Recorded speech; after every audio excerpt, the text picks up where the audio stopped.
Um aplauso a toda a nossa audiência que está por aí. Esse tema de hoje se chama... Como é? Está aí? Vamos lá. Aí, diga comigo, princípios. Diga para quem está do teu lado aí, princípios. Tem uma frase que tem 2 semanas que o Senhor me tem aí pensando, que é: se você está aqui todo domingo, é porque você acredita que pode melhorar. Você entende assim também, né? Bom, se você não vem aqui passear, né? Porque até tem lugares mais bonitos que esse para você ir no domingo de manhã. Com certeza. Então você não vem aqui para passear, para estacionar o carro ali e ficar... Não.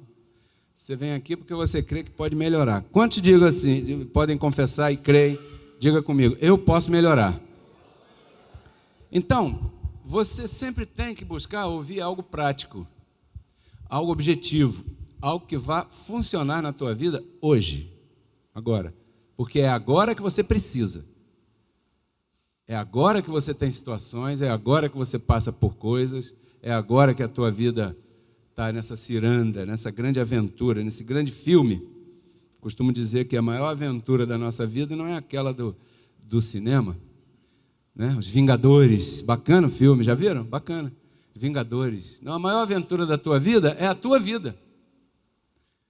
E estar aqui é importante para que você possa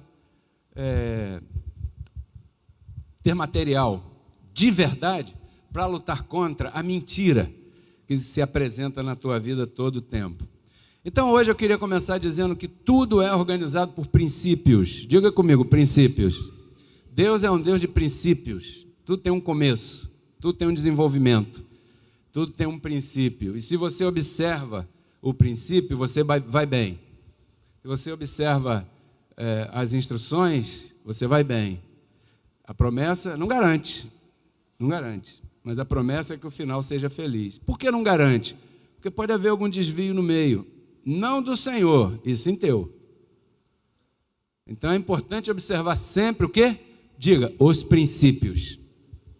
Então hoje nós vamos falar de alguns princípios na nossa vida, que muitas vezes a gente passa por cima, muitas vezes a gente não observa.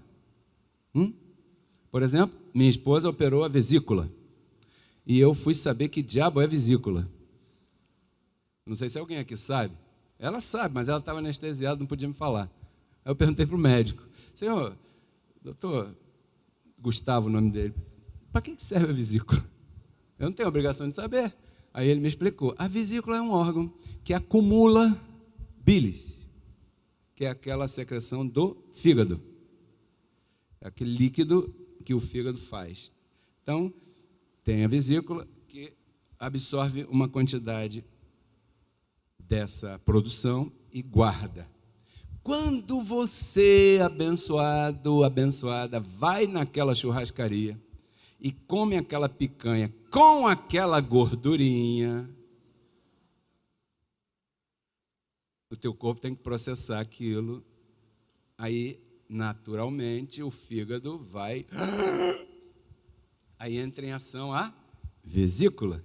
Ela tem um estoque, ela injeta, e aí você não tem uma diarreia. Interessante? Agora eu sei para que serve a vesícula. Então agora, quem não tem vesícula,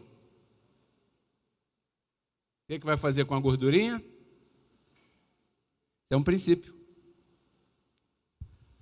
Se não observar, pode desobedecer. Mas se não obedecer o princípio, o que vai acontecer?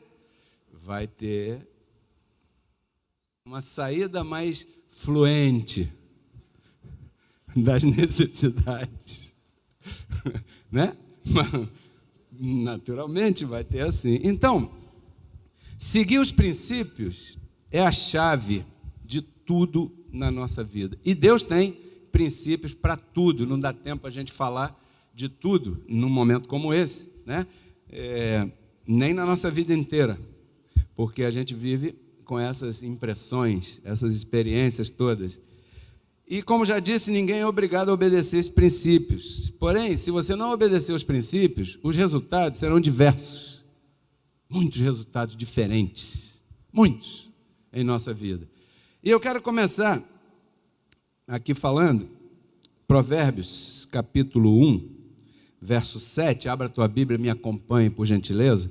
Se não tiver Bíblia, me acompanhe na tela aqui. Provérbios 1, 7. Anote aí, olha. O princípio da sabedoria tem um princípio. Sabedoria tem um princípio. É o temor do Senhor. Então aí, já está dizendo para você a chave de tudo. O princípio da sabedoria é o temor ao Senhor. Ponto. Isso aí é uma conclusão. Os insensatos, diga insensatos, em outras versões chama de nécios, né? Os insensatos desprezam a sabedoria e o ensino. Que tremendo isso aí. Vamos a outro verso, para dar base na nossa palestra. Provérbios capítulo 9, verso 10. Anote, ou veja, me acompanhe na tua Bíblia. De novo diz que o temor do Senhor é o princípio da sabedoria. Inverte, né? No outro lá diz que o princípio da sabedoria, começa assim, o princípio da sabedoria é o temor do Senhor. E nesse aqui diz que o temor do Senhor é o princípio da sabedoria. E o conhecimento do Santíssimo é a inteligência. Quantos recebem aqui sabedoria manifestada em nossas vidas? Diga assim comigo. Eu confesso, sabedoria manifestada na minha vida 24/7. Isso, 24 horas, todo dia, toda semana, né? Primeira coisa, quando ele fala temor, não é medo. Porque o contexto dessa palavra não significa medo. Quando você vir escrito, ler aí, né? Não é medo. Diga, não é medo. Você não tem medo. Você tem medo do teu pai? O dia que você tiver medo do teu pai, ferrou tudo. Porque você vai poder contar para ele aquele assunto? Não. Quanto mais do Senhor. Você não pode ter medo de Deus, né? Então, por que aí diz temor? Porque esse temor significa respeito. Ah, isso você tem. Quantos têm respeito pelo Senhor? Mas você não vê o Senhor?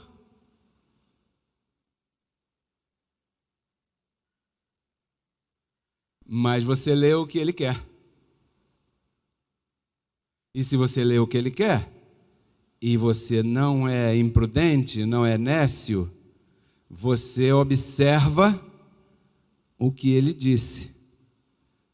Então aí está escrito que o temor do Senhor é o princípio da sabedoria. Ninguém pode manifestar sabedoria se não tiver temor do Senhor. Porque para você manifestar uma sabedoria do alto, não estou falando de sabedoria do A, I, O, U, não.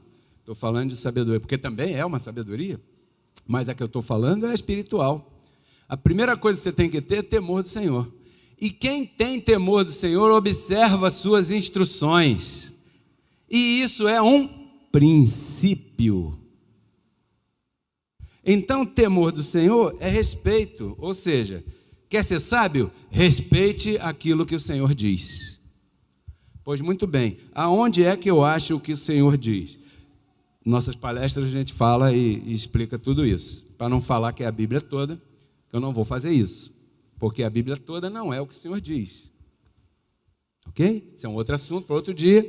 A Bíblia está dividida em livros diferenciados. Por exemplo, primeiro livro de Reis, segundo livro de Reis, não é o que o Senhor disse, é o que o Senhor fez acontecer naqueles dias. Certo? Assim como o livro de crônicas.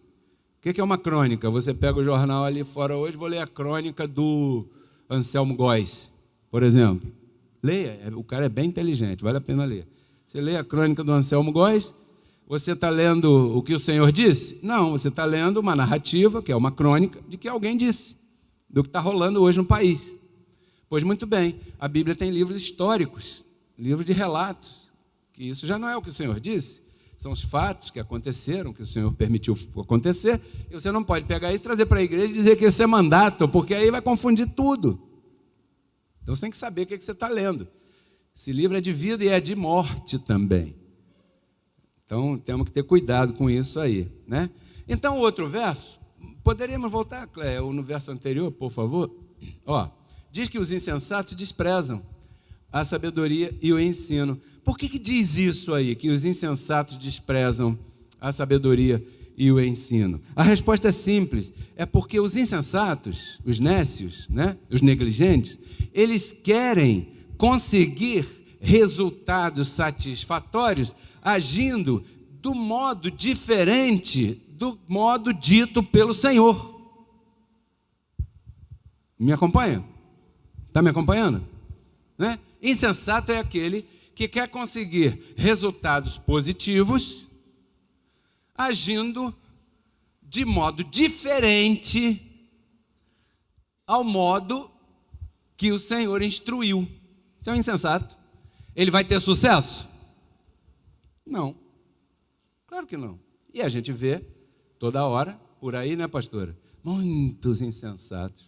E quando você está em graça, como você está aqui, com tua mente numa velocidade que não tem nem como medir, você olha, a pessoa começa a falar e você imediatamente julga. Aqui não fala, né? Mas você julga com quem é que você está falando. Porque quando a pessoa abre a boca, ela está mostrando aquilo que ela tem no coração. E você vê insensatez, insensatez, insensatez, e nós lamentamos, lamentavelmente, as pessoas estão assim, porque elas não observam princípios. Então, um princípio é fundamental em tudo, sabe?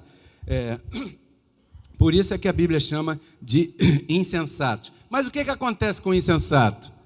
Sabe o que acontece com o insensato? É que quando ele fracassa, ele vai fracassar, não precisa nem de um profeta se levantar na igreja e dizer: eis que vejo que você vai dar com os burros na água.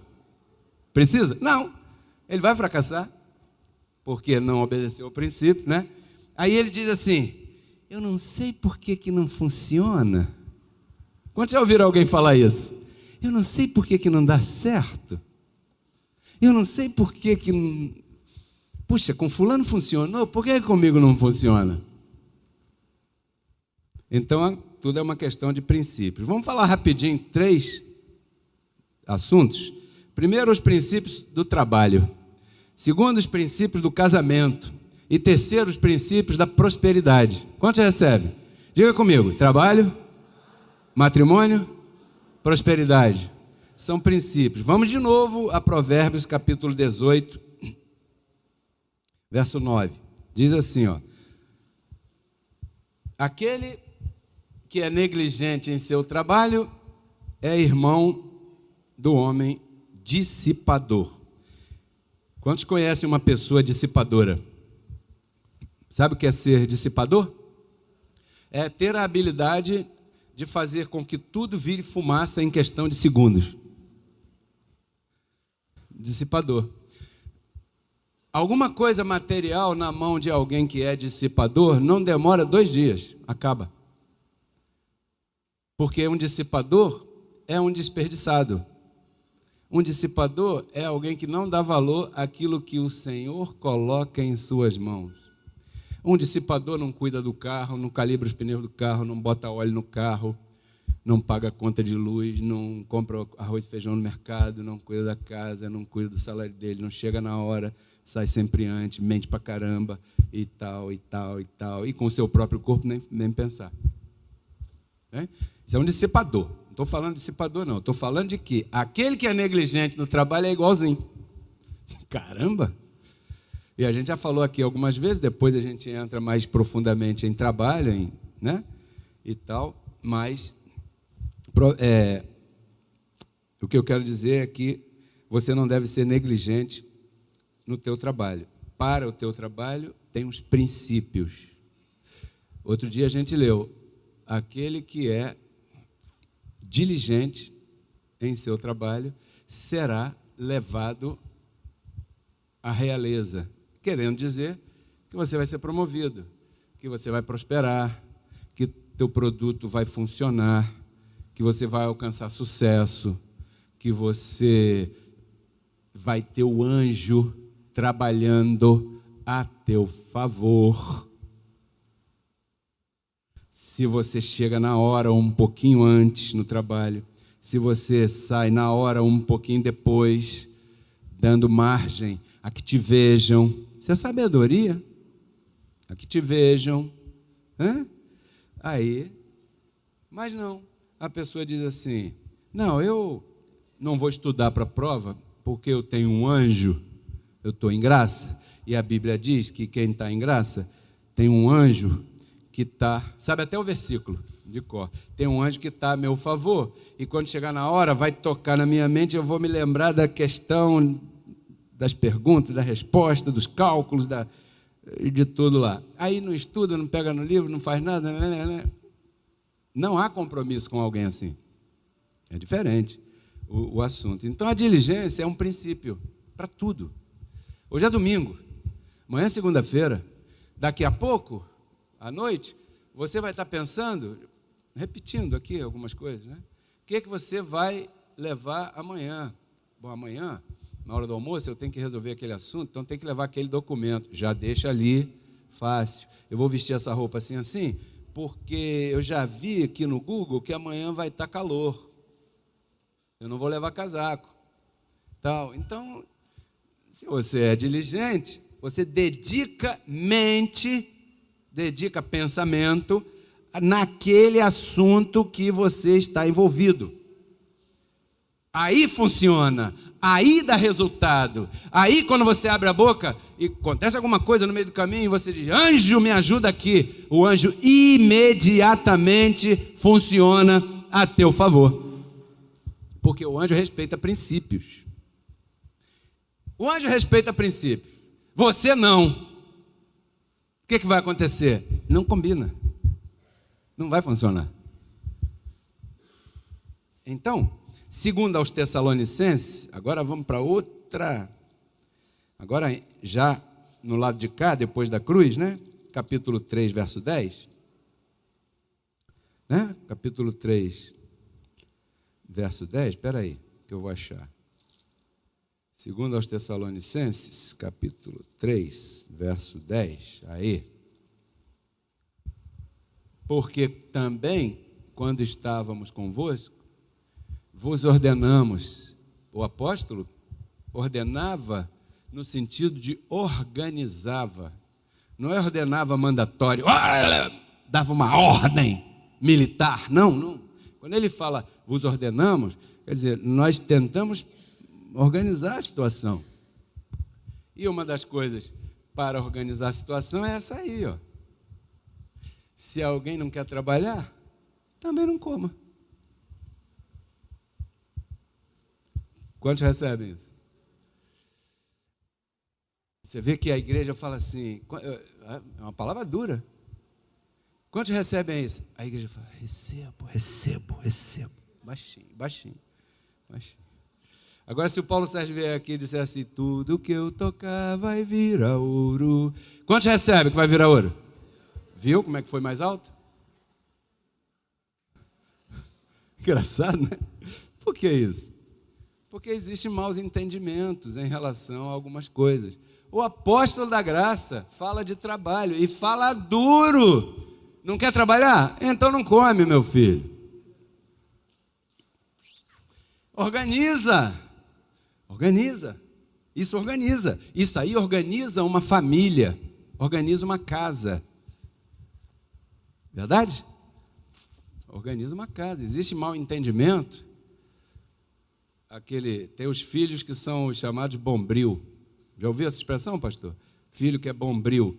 Por que é o filho que é bombril? Que dura para sempre em casa. Não, é meu filho, é minha filha. Tem que cuidar do meu menino. Claro que tem, mas quantos anos tem um menino? 17, 18. Vai começando a observar isso aí. É uma palavra bem tremenda. Diga comigo, princípios. Porque muitas vezes as famílias têm os filhos e quando os filhos vão crescendo, eles começam a querer mandar. Não sei se tem algum papai ou mamãe aqui que já passaram por isso. Eles querem mandar. Quer chegar a hora que quer sair a hora que quer ver o programa que quer comer o que quer deitar o que quer às vezes quer fazer outras coisas que quer, porque quer. E quem é que manda em casa? São princípios. Muita gente tem medo de assumir, porque às vezes é desagradável você ter que tomar certas atitudes. Mas tem que tomar, abençoado. São princípios, porque depois vêm as consequências. E quando vêm as consequências, não vai dizer que a cigana enganou. Por quê? Porque foram atropelados alguns princípios. E se são atropelados os princípios, você acha que os resultados serão bons? Não. Simples assim. Então aí está. Meu filho, você quer ser independente? Eu sou independente porque eu já sou adulto. Já é adulto. Mas você mora onde? Eu moro aqui. Aqui está, sua casa é essa, para sempre, mas aqui mando eu. Enquanto você não puder se sustentar, se manter, guiar teus passos, eu vou dizer a última palavra aqui e ponto final. Esse é ditador. Não é ditador, isso é o homem bíblico, ou a mulher bíblica. Obedecer os princípios. Tem que exercitar isso aí, né? Porque senão não vai funcionar e vai trazer problema para caramba. Outra palavra dura, 1 Timóteo 5,8. Mas, se alguém não trabalha, não está nem aí, não provê para a sua família, para os seus e principalmente para a sua casa, negou a fé. Pode vir todo domingo, pode cantar hoje, quero te louvar, pode tocar, pode fazer o que for, mas se não está aqui, negou a fé e é pior do que o incrédulo. Se está falhando lá, aqui é uma maravilha. Eu, por exemplo, uma maravilha, estou cantando, estou aqui com o microfone, às vezes você ri, às vezes fica sério, às vezes cochila um pouco, é normal, também, né? Está calor, a pressão baixa um pouco nesse calor e teu corpo é assim mesmo, o homem natural, né? E tal. Mas aí você vai viver comigo ou vai dar umas piadinhas lá em casa e eu não tenho isso aqui, eu largo tudo para lá, eu não honro meus filhos, minha esposa, não sei o quê. Neguei a fé e sou pior do que um incrédulo. Falando de graça, eu não creio na graça. Eu não... Então, são princípios. É preciso sustentar sua família, é preciso ter cuidado da sua casa, é preciso estar aí, né? Então, esses são princípios sobre o trabalho, sobre as demandas, sobre as situações. O número 2 é princípio sobre o casamento. Quantos querem ouvir um pouco de princípio sobre o casamento? São princípios.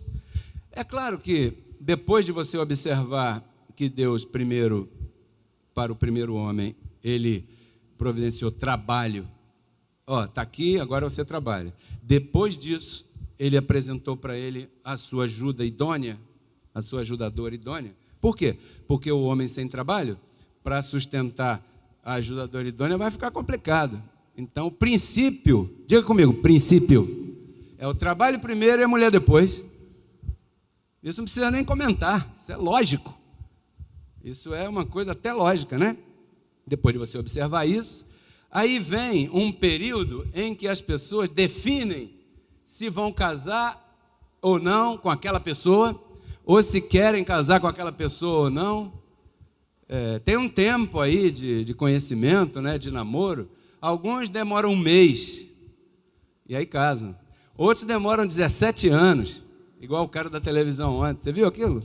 17 anos, é claro que ele não queria casar, ele só casou porque o Luciano Huck foi lá. Demora 17 anos, não, eu estou resolvendo. Resolvendo 17 anos? Caramba, esse está lendo a Bíblia inteira para ver quais são os princípios. Então, vem esse período aí na vida de todo mundo. Você vai mesmo se casar e tal. E só vou falar espera aí. Um dos princípios do casamento, sabe qual é? É você escolher corretamente. Mulheres, olho, hein? Mente. Homens, mente e olho. Sabe por quê? Nós somos esquisitos pra caramba, nós, seres humanos. Quando você vai comprar um carro, você é criterioso, você é criteriosa. Você entra na agência de automóveis, ou vai lá conversar com aquela pessoa que está anunciando o carro, e você vai ver se aquele carro combina com as tuas expectativas. Se tem esse ou aquele controle. Se for um carro usado, você vai ver se os pneus estão bons. Você vai ver se o documento está em dia. Você vai ver se não tem multa. Você vai ver se é daquela cor que você esperava. Você senta no carro para ver se o banco te acomoda direitinho. Você liga o carro e escuta para ver se o motor não ronca. Nós compramos carro melhor do que escolhemos a pessoa com a qual vamos passar a nossa vida inteira.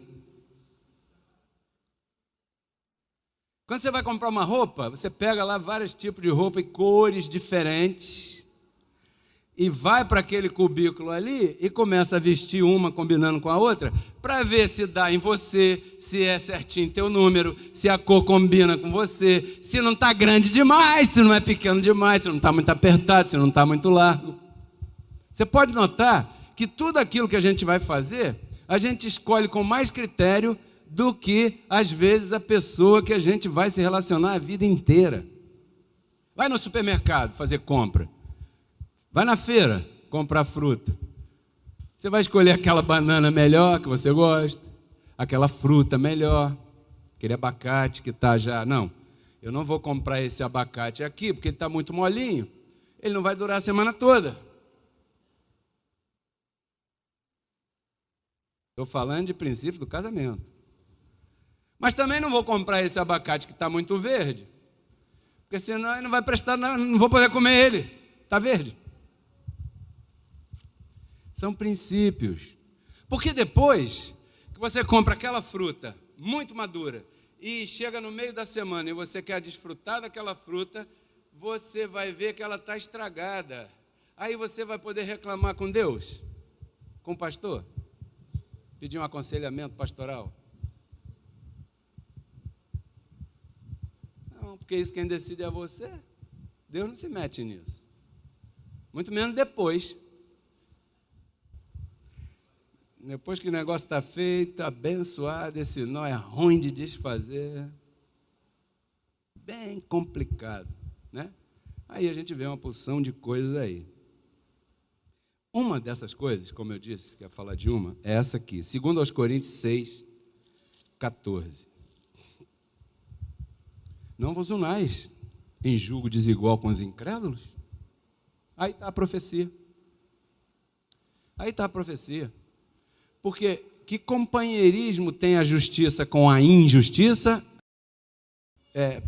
Porque, vírgula, que companheirismo tem a justiça com a injustiça? Com os incrédulos e os crédulos, né? E que comunhão tem a luz com as trevas? O que Paulo está dizendo? Ele está dizendo assim, que comunhão tem com um noivo reconciliado com Cristo e uma noiva da Assembleia de Deus? Católica, umbandista, budista, ou de nada, nenhuma corrente dessas? Qual é a comunhão que tem aí? Isso está na Bíblia? Olha lá, 2 Coríntios, capítulo 6, verso 14. Aí a pessoa casou, a mulher é crente e o marido é da macumba. Nada contra a macumba, candomblé, muito respeito até. Estava conversando com um rapaz motorista do carro outro dia, ele estava me explicando que coisa bonita a prática deles lá, bem tremenda, né? Mas para casamento, é legal assim, ele é o motorista e eu sou o passageiro. Eu não estou casado com ele, porque quando ele for bater o tambor dele lá, ele vai com toda a liberdade, porque ele não é casado comigo. Mas imagina uma esposa aqui e o marido lá. Vai dar certo isso? Não, não tem comunhão, nunca. Não vai ter comunhão. Aí depois, pastor, eu queria falar contigo. O quê? Eu queria uma palavra tua. Que palavra? É que o meu marido... O que tem seu marido? Meu marido, é incrédulo. E para que você casou com ele? Quem foi que casou? Quem foi que decidiu? Foi você. Não, tudo está predestinado. Não é assim. O que está predestinado é a tua salvação espiritual. O teu viver diário, você pode se salvar ou não salvar. Você pode beber água ou não beber água. Por isso é que você congrega, por ouvir uma informação desse tipo aí. Mas, lamentavelmente, nas religiões não ensinam assim. Ensinam outras coisas, não importa aqui. Mas aqui eu estou te dando um toque, um detalhe. Escolha com critério a pessoa com a qual você vai passar o resto da tua vida. Ok? Não, pastor, e se eu me divorciar? Você que pensa que se livrou dele. Ainda mais se tiver filho. Você que pensa que se livrou dela. Ih! Mulher separada é pior que o diabo. Persegue. Persegue. O homem está sempre errado. E às vezes está mesmo. Né? Estava vendo uma coisa, porque a gente celebra casamento. Aqui tem casais, né? Casal que a gente celebrou. Por exemplo, o Ulisses, né, Ulisses? Celebramos o casamento do Ulisses com a Viviane, mas os dois são daqui. Olha que beleza. Ele toca e ela ajuda lá atrás, na livraria. Que lindo isso. Isso é importante observar. Observar se a esposa é... Não estou dizendo de carro velho, se os pneus estão bons, não. Isso foi só uma comparação que eu fiz. Estou dizendo, observe. Porque aí depois passa, aí briga, aí quer separar. Aí chega para o pastor, porque sempre vai procurar o pastor. E o pastor não aguenta nem os problemas dele. E tem que ouvir coisas que não precisava perguntar para o pastor. Porque está escrito.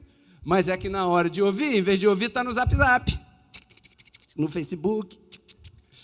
Em vez de ouvir, que dá tempo, enquanto der tempo, graças a Deus por esse tempo antes, né? Aí, o cara chegou lá no pastor e falou, pastor, eu quero me separar, porque, olha, eu não aguento mais, eu já estou doente, estou comendo na rua, estou emagrecendo, estou me sentindo mal, porque, pastor, a minha mulher não cozinha. Aí você conversa com o marido, né? E quando, uma coisa que eu aprendi nesses anos todos de pastorado é que toda história tem dois lados. Diga comigo, dois lados. Quando você ouve uma das partes, você fica agoniado com a outra parte. Mas quando você ouve a outra parte, aí você vai ver que a coisa não era bem daquele jeito. Toda história tem dois lados. Diga para quem está do teu lado aí, toda história tem dois lados. Envolvendo pessoas, claro, dois lados. Nunca critique alguém ouvindo só um lado, você vai errar, abençoado. E o tempo vai te mostrar isso. Isso é um princípio também. Toda história tem dois lados. Aí chega o marido dizendo que quer separar. Ele namorou ela, Roberto, 17 anos. Muito tempo, né? Aí resolveu casar. Aí passou um tempo casado, Léo, aí quis separar. Aí foi procurar o pastor. Pastor, eu quero uma consulta aí com o senhor no escritório pastoral. Sentou lá, pois não, senta aí. Tá. Aí, a minha mulher não cozinha. Eu chego em casa, o fogão está tampado, a pia está limpinha, não tem cheiro nenhum. Passo na casa dos vizinhos, um aroma gostoso, e eu com aquela fome quando eu chego em casa, não tem nem miojo, pastor. A mulher não cozinha. Aí o pastor chama os dois, vai conversar. Aí chega para ela, irmã, é verdade, você não cozinha? A irmã, não, pastor, eu não cozinho. Aí o pastor, você não sabe cozinhar? Não, pastor. A minha mãe não me ensinou, ela me ensinou a estudar, a trabalhar e fazer outras coisas, mas não me ensinou a cozinhar. Irmã, quanto tempo vocês namoraram? Nós namoramos 17 anos. Aí o pastor, quanto tempo foi? Aí o cara, foi 17 anos. Aí o pastor, mas você não sabia que ela não cozinhava? Aí o homem, eu sabia, mas eu esperava que ela mudasse.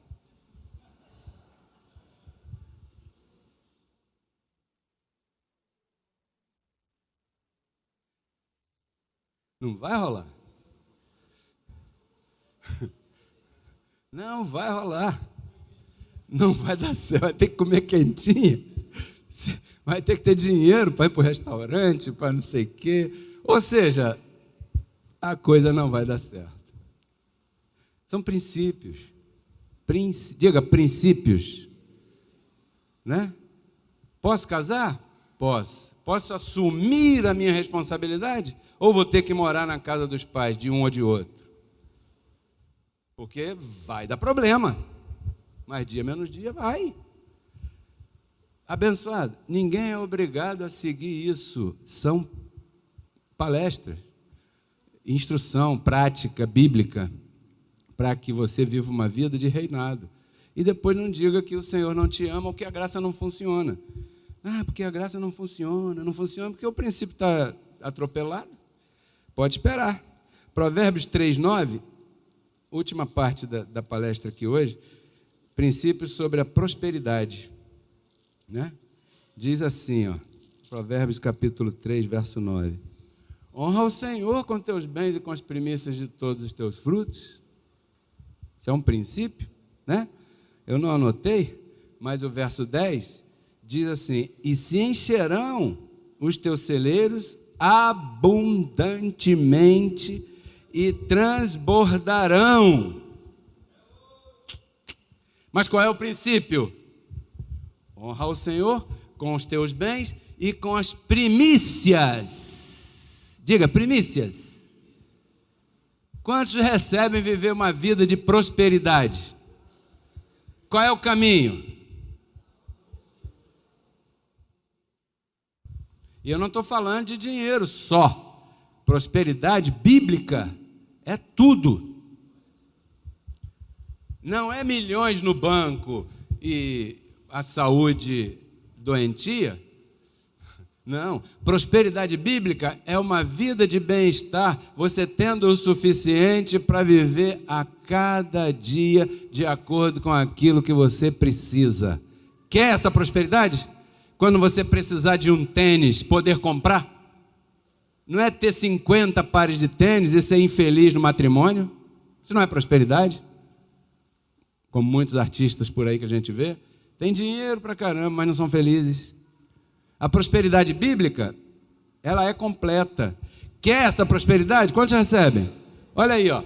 Honra o Senhor com os teus bens e com as primícias de todos os teus frutos. Ponto. E depois você leia lá o verso 10, que diz assim: se encherão os teus celeiros abundantemente. Ou seja, você vai ter manifestada a prosperidade para o teu dia a dia, para o teu momento, tranquilo. Eu não tenho plano de saúde, sabia? Mas como homem bíblico, eu tenho que honrar minha casa. Então, se não dá para pagar para todo mundo, para quem é que eu vou pagar? Para minha família. Você recebe essa palavra? Mas aí eu não fico doente. Como é que se chama isso? Prosperidade. Quantos recebem?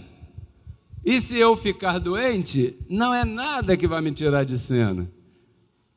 Você está me entendendo, abençoado?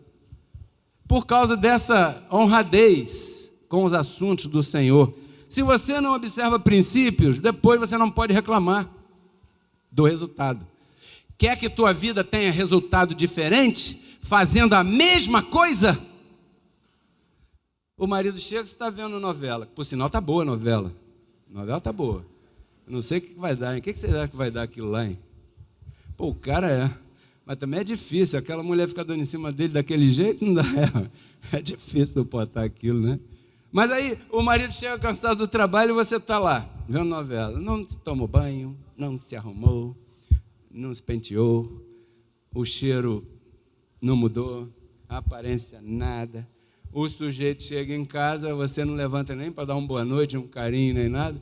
E você depois diz: pastor, é que meu marido não me procura. Ah, se eu fosse ele, eu fugia de você. São princípios. Diga, princípios. Aí o homem em casa, já viu como é que é o homem quando está namorando? Ele bota perfume, ele compra sapato novo, ele corta o cabelo, academia, fica malhadão. Tal. Deixa casar para ver. Aí casou. Aí daqui a pouco a barriga cresce, porque vai crescer. A barriga vai crescer. Você vai parar de crescer, porque a gravidade vai puxar para baixo. E se você pegar essa folha aqui, pega uma folha e estica ela assim, ela fica fininha, né? Depois empurra ela para baixo para você ver como é que dá logo uma barriga. Até a folha do papel dá uma barriga, imagina você. Aí o cara era aquela foto bonita pra caramba, levava no cinema, meu amor, pra cá e pra lá. Aí depois casa. Aí chega em casa, pega o sapato. Meu amor, eu vou jogar bola. Que hora que você volta? Não sei. Pss, desaparece. Aí quando volta, com aquele fedor, não toma nem banho, vai deitar cheio de cerveja, aquela coisa, aquele pé sujo, todo suado, não sei o que. Acaba, abençoado. Rapidão. Rapidão. São princípios que não podem ser... Bota um perfume, penteia. Dá um jeito nisso aí. Não há nada que não possa ser melhorado. Dá uma penteada e procura arrumar a lataria. Dá uma reformada e vai buscando uma forma. Né? O Senhor nos criou para ser felizes, para sermos prósperos. Eu vim para que tenham vida e tenham vida em abundância. Como é que você quer ter vida em abundância se não respeita os princípios? O último verso, né? Eu acho que é o último. 1 aos Coríntios 16, verso 2. Olha o princípio. Domingo é o primeiro dia da semana. Cada primeiro dia da semana, cada um de vós separe algo, segundo tiver prosperado. Diga, é um princípio. Mas aí a pessoa quer que o anjo ajude, colabore e tal, mas não semeia. Não, eu estou esperando receber um aumento, aí eu vou semear. Abençoado, semeie, comece. Diga, comece. Tem que começar com os princípios respeitados, para que você possa ser... Sabe o que está escrito? Se você for fiel naquilo que você tem, você vai ser posto sobre o superior. Se você é fiel naquilo que você tem hoje, você vai ser colocado sobre a abundância. Mas se você não é fiel no que você tem hoje, você jamais vai sair daí e não pode reclamar. Aí canta igual a Gabriela, né? Já viu? Eu nasci assim, eu sou assim. Porque pau que nasce torto, morre torto. Esse é um ditado aí. Então eu queria ficar por aqui. São leis espirituais, princípios que todo mundo aí fora, diga lá fora, desobedece. E eu recebo que aqui dentro, diga aqui dentro, observamos. Vamos falhar? Vamos. Nós fomos criados para falhar. Deus é estranho pra caramba, né? Ele faz a gente assim, com essa carne que é uma porcaria, aí coloca uma palavra tão excelente e diz que nós temos que observar princípios. E ainda diz, se não observar princípio, vai se ferrar. Desculpem o termo atual, mas é o que vai acontecer mesmo, né? Mas sabe o que ele disse também? Mesmo quando você for infiel, ele permanece fiel, porque não pode negar-se a si mesmo. Um aplauso ao Senhor, porque Ele nunca vai te abandonar. Glória a Deus.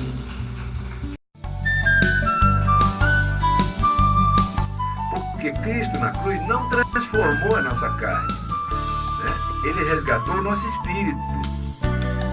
A Bíblia diz que Deus estava em Cristo reconciliando consigo os seus filhos, né? E nos entregou a palavra da reconciliação. E a palavra da reconciliação é essa que nós pregamos, abençoado.